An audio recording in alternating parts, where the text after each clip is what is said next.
Have you ever done something bad and then felt really bad about it?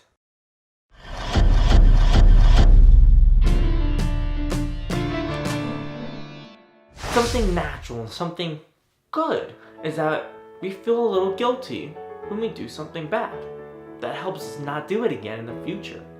And after my suicide attempt, where I drove our car at 60 miles per hour into another vehicle, as I began healing, I realized there was another person in that car.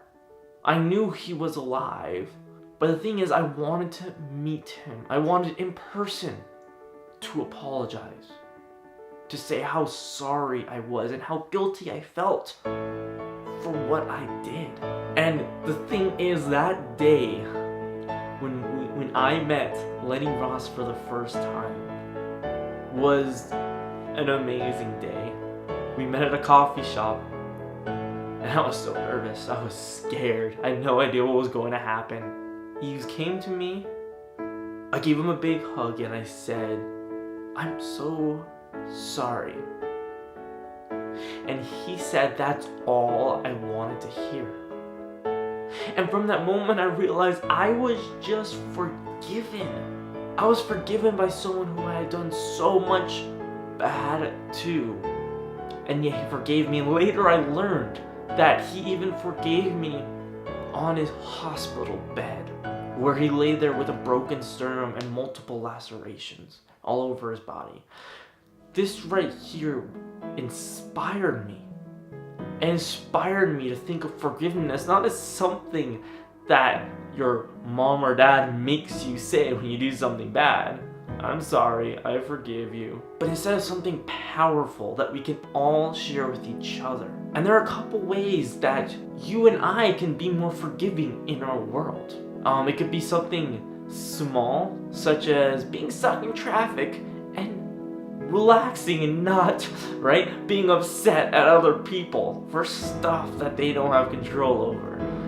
Same thing when you're at restaurants or in line at the grocery store, right? Is that those small forgivenesses and saying, "Okay, I'm not gonna be upset, not gonna be angry," because anger doesn't help anybody. It doesn't. It only leads to more bad stuff. Of course, we can talk about good anger versus bad anger, but that's an entirely different topic for this video. But I want to implore you, especially when it comes to your friends, and saying someone messes up. Now, what I always say is, well, is there a reason behind that? Because I know when talking with people with depression, and myself included, is that oftentimes that they are just unable to be good friends. They're unable to do what good friends are doing. It's only after some time of healing that they are able to be a great friend and give you the friendship that you need. So let's say that's only the first thing, is say, well, is there something wrong here? Is there something I can help with? So I implore you to share this forgiveness with those around you. Something so powerful. And what I found is that forgiveness usually comes in the forms of love and respect. Respect for someone's human dignity. Respect for them as a person, and love for them as a fellow human. Of course, there are different degrees of love, but that doesn't mean we have an excuse not to love those around us, even if they're perfect strangers who are cutting us off on the freeway.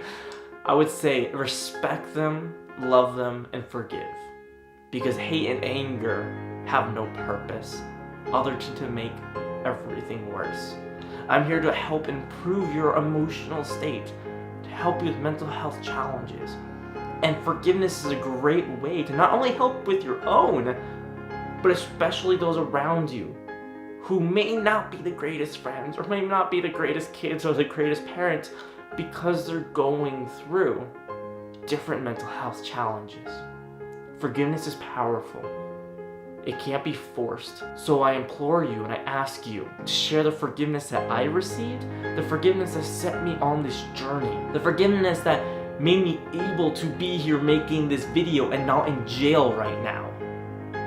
Take this forgiveness and share it with those around you. You can never know the impact it will make. And always remember to share with those around you that they are important and they can't be erased.